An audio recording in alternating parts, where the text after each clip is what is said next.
The National Broadcasting Company presents The Adventures of Sam Spade, Detective. Sam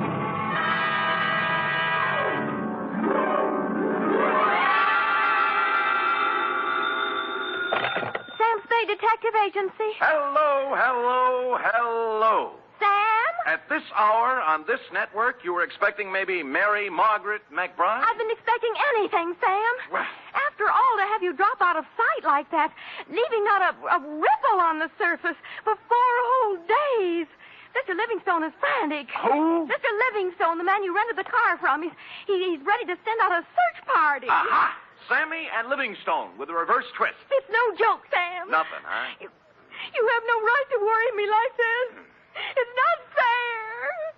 Where are you? To the only spot on Earth as yet unvisited by the National Geographic Society, sweetheart, the Vale of Takaloma. And don't try to find it on a map because it isn't. Set yourself for my saga of a crook's tour of the hinterlands with just a touch of mysticism, which is why I call it the Rowdy Dowser Caper. All right, Murgatroyd, these will do. Sam, where are you calling from? A tailor shop. I had to leave without my pants.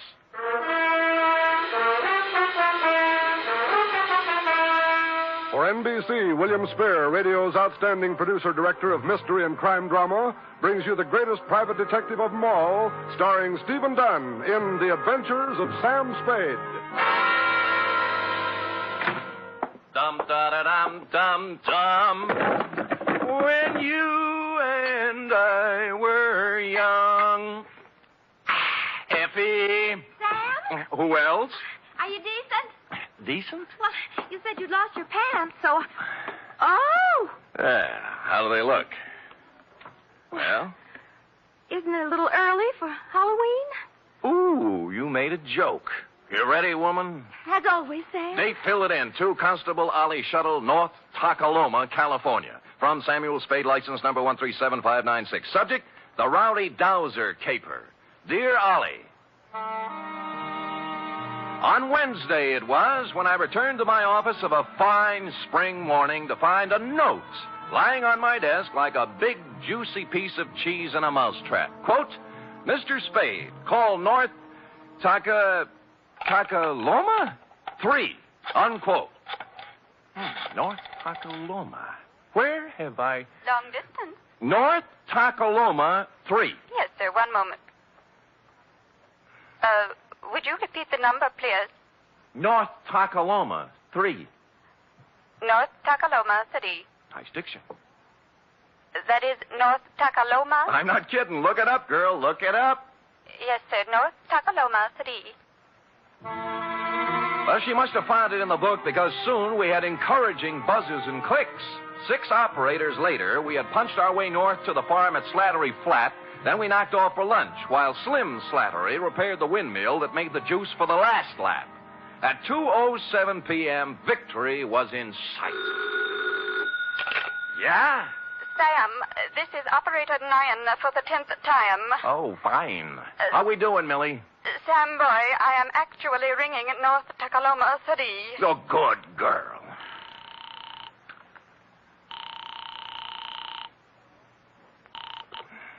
Hello? Hello, this is Sam Spade. I have a note here to Oh, call yes, Mr. Spade. You were out of town when I came. Perhaps you remember me. Wendell Wisby of Oak Tree Lane, North Takaloma, California. Wendell? I employed you a year ago to find a girl who vanished. The magician. You made the girl disappear and couldn't bring her back. Correct. Yeah. You may well ask, Mr. Spade, how anything could be worse than that. Well, this is... Oh, there, Wendell. There, boy. Take it easy. I can't talk. I just can't talk about it. Fine. Then write me a nice, long letter. Well, you know, I'd this rather... is a long-distance call, and I... No. I am sorry, Mr. Spade, but this has affected me very deeply. Look, you promised you'd lay off the magic, Wendell. Well, What'd you do? Misplace half a woman this time? No, I have given up magic, Mr. Spade. I am currently employed as third vice president of the Second National Bank of North Takaloma. All that? Yes, sir. Oh, my star was rising. My future seemed assured, but Now a shadow has fallen over my good name. Boot it along, will you, Wendell? This is costing me money. I cannot tell you more on the phone, Mr. Spade. You must come at once. It is extremely urgent. I see. Well, frankly, Wendell, I have a feeling I'll be tied up. But I left There's your a collection retainer I under have your to make, desk, and, well, the Plotter. chances are I'll... What was that? I just said there's $100 under your desk, Plotter, for a retainer. I left it when I came with the note. But if you have a collection to make, suppose Wendell, that is the collection.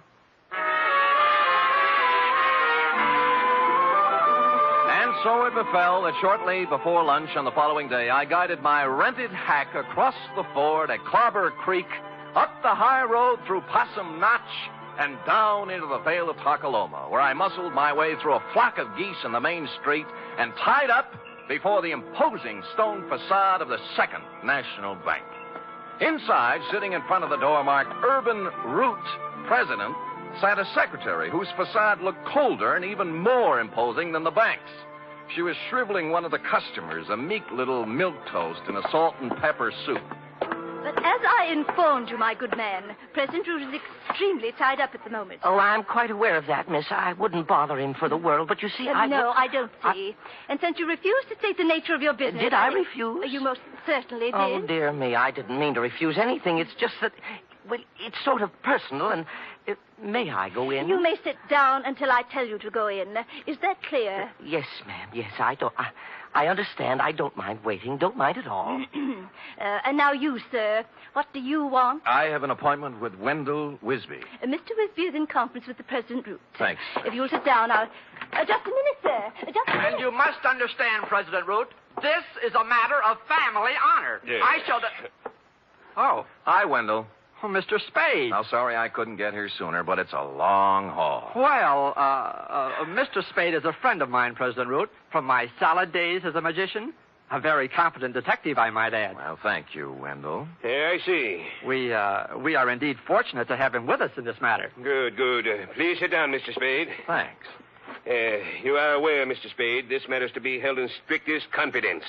Word must be kept from the depositors at all cost until... But remember, President Root, remember the code of the Wisbys. Should worst come to worst, I shall make good. I shall make good if it takes me... I understand, Wisby. I understand. Well, mind if I admit I don't? What is it, Wendell? Snatcher. Snatch whom? Uncle Purse. Our former cashier, Mr. Spade. Purse Snatcher. Wisby's uncle. Purse Snatcher. What about him? Everything. He has disappeared. Absconded. That is a harsh word, President Root. I would prefer to say he disappeared until we have further proof. The money's gone, isn't it? How much money? $53,000. From Uncle Purse's accounts. Huh. It may be he has absconded, President Root, but we must remember that despite the Snatcher surname, Uncle Purse is a Wisby. And a Wisby never lived who got away with $53,000. All right, Wisby. He disappeared. Yes, may I ask when he disappeared? Last Friday night, about 9 o'clock. Anyone see him go? Almost everyone. His car stalled at Main and Persimmon. Several people saw him trying to start it. He was acting very strangely. Oh, how was that, Wendell? Well, Clem Clobber and Charity Fid and several others spoke to him from the curb, but he wouldn't answer them. He didn't say a word to anyone, which is not at all like Uncle Purse Snatcher. Wisby, man to man. Would you feel sociable with a satchel full of stolen money on the seat beside you? Well, there you have a point, President Root. I can't blame you for the way you feel, President Root, but I must continue to believe the best of Uncle Purse until Mr. Spade discovers the worst. Oh. And in that dismal eventuality, please know I intend to pay off the $53,000 plus interest on the installment plan. $5.37 per week for 48 years. Oh. You have my word on it, sir. The word of a Wisby. With which solemn pronouncement, Wendell marched out, closely followed by me. Salt and Pepper Suit Milquetoast was still fingering his hat brim, looking hopefully at Miss Icewater for the sign. At Wendell's suggestion, I hustled out to the Snatcher homestead for a word with Purse's wife, a timid little woman with her heart in her eyes, known from one end of the valley to the other as Aunt Wistful. I can hardly think straight these days, Mr. Spade. So full of puzzlement this thing has left me. Of course, Aunt Wistful. Have another dipper of cider, Mr. Spade. Oh, get down, not you. No thanks, Aunt Wistful. Perce wasn't himself since the well run dry. We had a passel of dry winters here in the valley, you know, but never for this has the well run dry. Perce didn't know which way to turn. The pipe end's 2 miles down the road. Couldn't afford to bring it in here. I see. He took to muttering to himself, saying strange things, coming home from his work at the bank with a frown on his face, and stayed there all evening. What do you mean, strange things? Oh, I don't recollect very well. He brought a law book home one night, though, and out of a clear sky, he says to me, "Wistful, honey, do you know the punishment for embezzlement is 5 to 10 years in prison?" I asked what he meant by that, and he said he thought it might be a good thing for a banker to know. Well, he had something there. It was the night after that. He come home all cheerful. Said he thought he'd figured a way out. Found a fella to help him. Get down. I had no idea what Perce was thinking. What fella? Urban Root, I suppose. Oh. It's Urban's bank he was fixing to steal from.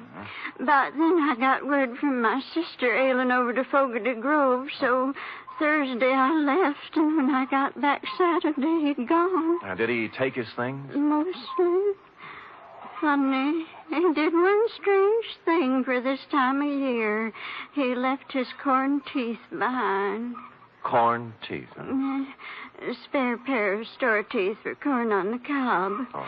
Perce will miss him now with summer coming on. Yes, he will. Bless him. You know, ever since spring, I've been after Perce to spade up my flower bed by the window. He did it before he left, now that there's no water to grow things with. I loved him so much, Mr. Spade. In this awful way for marriage to him.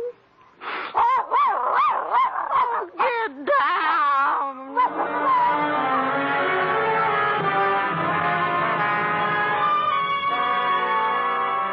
Well, I started at Main and Persimmon Streets and worked south, farm by farm.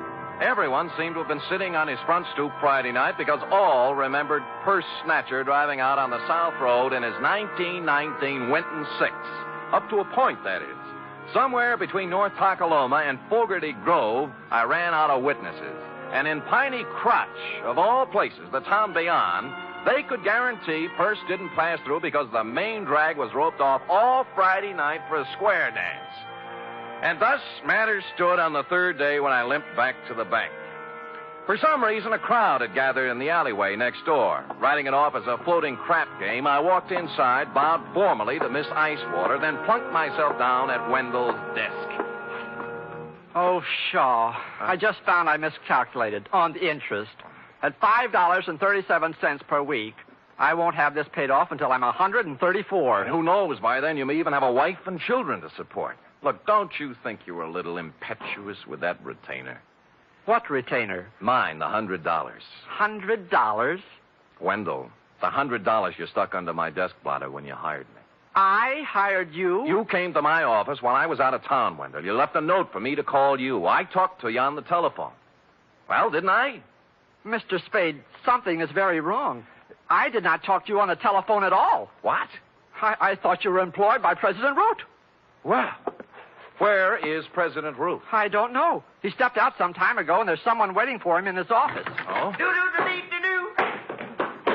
Hi, Miss Icewater. Oh, tell me, pretty mean, are there any more at home like you? Milk toast. But with a difference. The salt and pepper suit had gone. Beret, bow tie, plaid sport jacket with a racing form sticking out of the pocket. Maroon +4s and wool socks with tassels.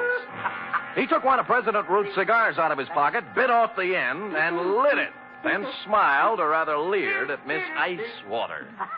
Well, honey? I'm sorry, Oh, sir. 23 skidoo, sweet stuff. President Root will be back shortly if you... Oh, don't be a back number, beautiful. But, sir, I... Pop Copperloaf, Mama? Well, I don't know what to say. You'll learn. Tell Cookie I'll be back, huh? Yes, sir. Anything you say. Live a little, baby. Live a little. Toodaloo. Golly. Golly, indeed. Miss Icewater. Hey, Oh, what was that? I don't know his name. A friend of Peasant Roots. He's rather attractive, don't you think?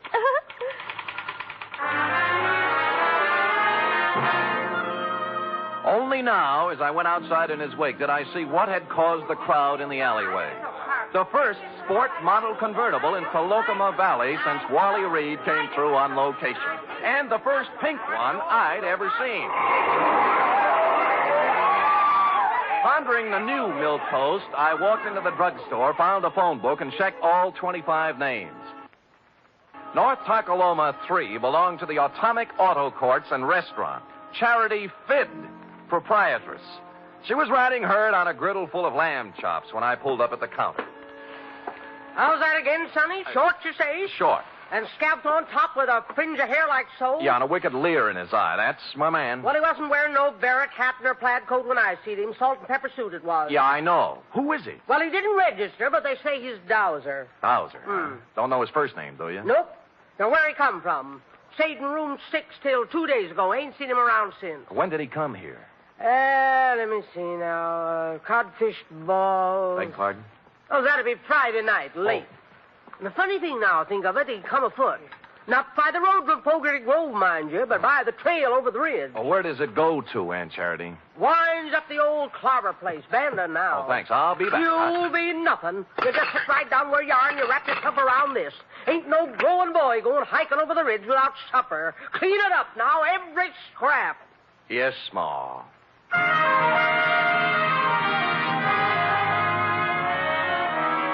It had been dark about 2 hours when, carrying one of Aunt Charity's best coal oil lanterns, I topped the ridge and looked down on Clem Clobber's abandoned barn, nestling in a grove of ancient oaks at the very foot of the hill. The moon was bright enough to show up the pair of grassy ruts leading from the rear of it down the gully toward the road to Fogarty Grove, a couple of miles away. On general principles, I blew out the lantern, then scrambled down the side hill and up to the barn door. I couldn't make out anything inside at first, and then finally something took shape. A dark hulk in the middle of the floor. Stupid me, I lit a match. It was an automobile. To be exact, it was Purse Snatcher's 1919 Winton 6. His hat and the tweed overcoat everyone saw him wearing Friday night were lying across the front seat. I held the match higher and bent over for a closer look. Whereupon Spade and the match went out together.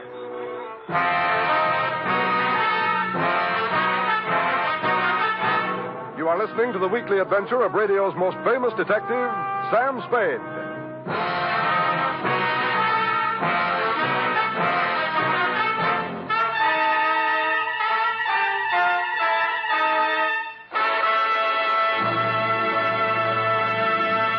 Three chimes mean good times on NBC. There's fun for you Sunday with two of your favorite families, the Blandings and the Harrises. Mr. and Mrs. Blanding stars Cary Grant and Betsy Drake in the title roles as the proud but somewhat bewildered owners of the famous Dream House. The Phil Harris-Alice Faye Show stars Phil and Alice, of course, plus ever-helpful Frankie Remley, Brother William, and delivery boy Julius. Yes, there are laughs this Sunday and every Sunday with the Phil Harris-Alice Faye Show and Mr. and Mrs. Blandings.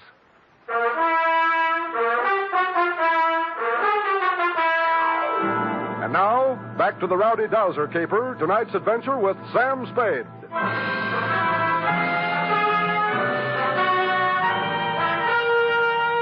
I must apologize, Constable, for succumbing once again to the traditional nemesis of the private eye. But the bald facts are simply that I bent over for a closer look at the Winton 6 and was struck a dastardly blow on the rear of the head.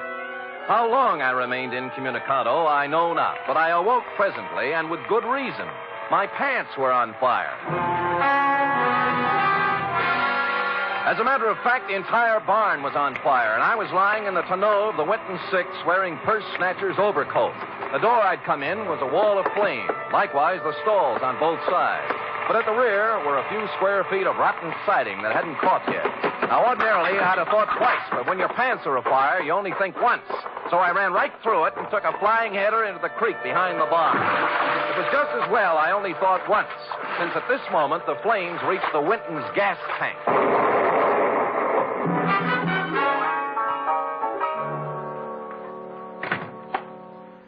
Hi. Good laws almighty, what have you been up to, boy? Smoking corn silk behind Clobber's barn. Match got away from me. Well, stay right there till I find my goose grease. No. Later, Aunt Charity. How about the key to 6? The Dowser fella? Yeah. Won't need no key, son. No door open? If he left it open, he's in there now. Barrett hat, plaid coat, and a 25-cent cigar. Help yourself.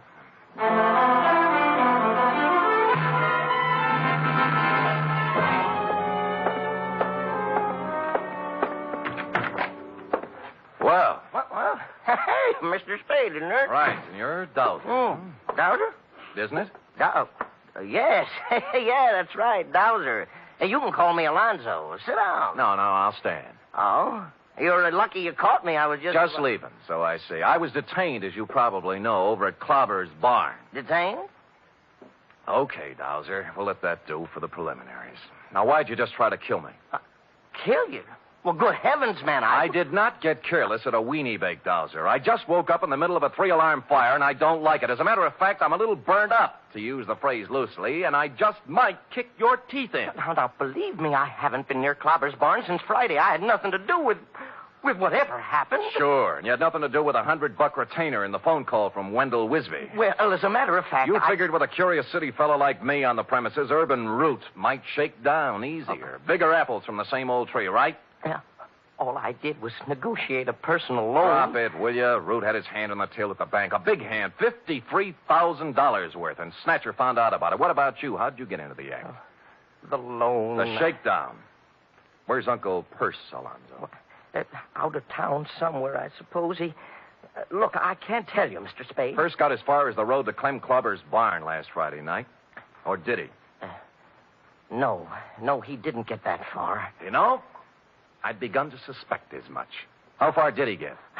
I'm sorry, I can't tell you any more. Root killed him, didn't he? No. You Now, saw let it. me go. How come? I don't know anymore. Please. Come on, let's have it, Dowser. What'd he do with the body? Root wore the coat and drove Purse's car out of town so everyone would see him. Now, where's the body? Let me go. Let me go. Dowser!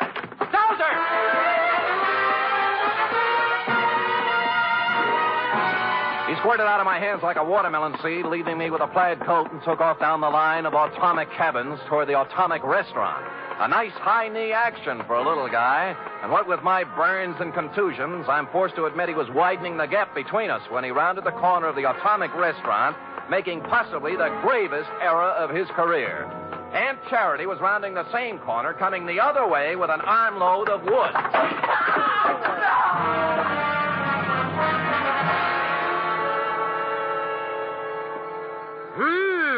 You don't reckon he got himself a brain conclusion, do you, son? I don't know, but he's a weak witness, Aunt Charity, a weak witness. What you got there? Oh, shoebox for $1,500. A few odds and ends. And this. Well. Yeah, looks like an oversized slingshot fork. Slingshot? What do you mean, slingshot? Well, who cares? So he whittles. Where'd you get the idea his name was Dowser? Huh? Driver's license in his wallet. Alonzo P. Scoggins. Who said his name was Dowser? You did. I never said his name was Dowser. I said he was a dowser. Oh. And what's a dowser, Aunt Charity? A guy who finds water for people, that's what. Well, that's nice. If you could... Finds water? Yeah.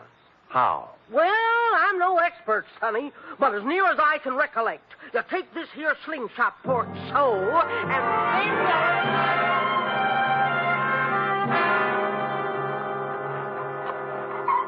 Mr. Spade, I can't go through with it. Get hold of yourself, Wendell. Remember the code of the Wisby. But this sinister revelation has virtually prostrated me, Mr. Spade. And you must remember it is now over a year since my salad days as a magician. Tut, Wendell. Stout fella, stiff upper. And further, even at the peak of my career, I was only sketchily acquainted with the field of dowsery. Hold it. There they are. Aunt Wistful is sitting on the back porch with President Root. Mr. Spade, The code of the Wisbys, Wendell? Yes, sir. Let's go.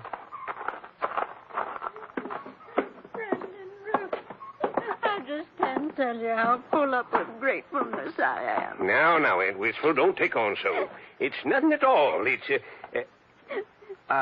You remember Mr. Spade, President Root? Hey, wait, of course. Of course. Hardly seems any time at all since we met President Root. Oh, Mr. Spade, President Root's going to buy the farm. Isn't that wonderful? Touching. And he's allowing me $10,000 on it against the money Percy stole. Well, that's a generous offer. I thought so. Considering there's no water on the farm. Percy said many times it wouldn't be worth $40 an acre without water. Well? Did you say something, Wendell? Yes. Aunt Wistful, I have great news for you. It may not be necessary to sell the farm. What do you mean, Wendell? We've made a deal here. Maybe the signals are off for now, President Root. You recall Uncle Percy said he'd found a man to solve his problem, Aunt Wistful? I am now ready to step forward and bring it into the open. I am that man. You? What do you mean, Wendell? Since entering the banking field, I divorced myself from magic and the allied dark arts, Aunt Wistful.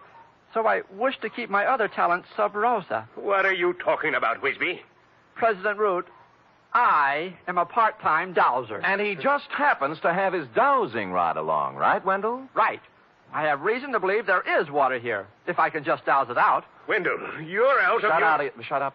Douse away, Wendell, douse away. Very well. Now, I hold the dowsing fork before me. Thus. Then I turn. Thus. Where does it point, Wendell? Let me see. Toward Aunt Wistful's flower bed. This is ridiculous. Shut up. Proceed, Wendell. Proceed with the dowsery. 1 step, 2, 3, 4. Well, the rod's pointing down. Well, I never. Right in the middle of my flower bed. Listen, Aunt Wistful. I'll make that $20,000. $20,000 for the farm. Cash, see? Not credit. Cash. 20? Hold out. 25. 30. Right here is where we dig. 35. 35,000. Well, it's already been dug up. Looks as if Uncle Percy had dug a hole and then filled it back up. Last Friday night, just before 9 o'clock, right, President Root? No. You came down for a showdown on those shortages he turned up. Found him digging the well here and got a better idea. Please, no. I've talked to the guy who saw you do it, Root. All right.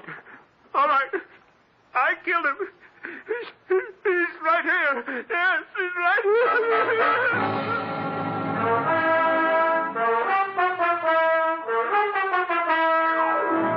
Which is where you came in, Constable, and since you can take it from here, I shall close, as always, with... Period. End of report. Right. Another triumph, Sam. Another new sphere of effort. No field is safe from my talent, sweetheart. You will please preserve it for posterity during the following 15-second announcement. Scoot. Scoot.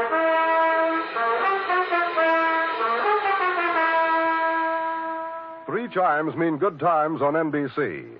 This Sunday, the glamorous and unpredictable Tallulah brings you another hour-and-a-half broadcast of The Big Show, starring Fred Allen, Judy Holliday, Joan Davis, Frank Warren, and many more.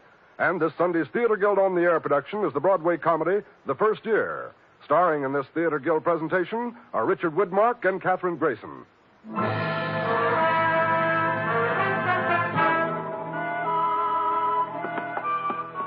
Here it is, Sam. Ah, efficient girl.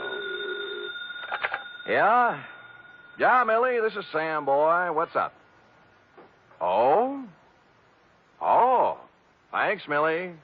Well, what is it, Sam? They just relayed a message from Fogarty Grove, F. Wendell is being installed as second vice president tomorrow night at the Moose Hall. Oh? He wants me to come. Oh! And bring a girl. Are you game, little one? Well, that's one way to get the report to Constable Ollie Shuttle. I'll do it, Sam. Good girl. Pack up an emergency ration of sorghum and hominy grits. I'll pull up at your doorstep in the morning at 8 o'clock. Well, I'll wear my sunbonnet and Mother Hubbard. Oh, good night, Sam. Good night, sweetheart.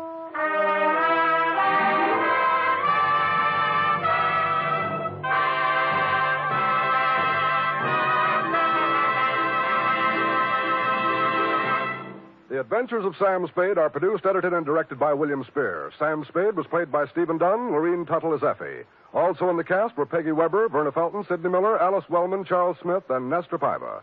Script for tonight's adventure by Harold Swanton. Musical scoring by Lud Gluskin, conducted by Robert Armbruster.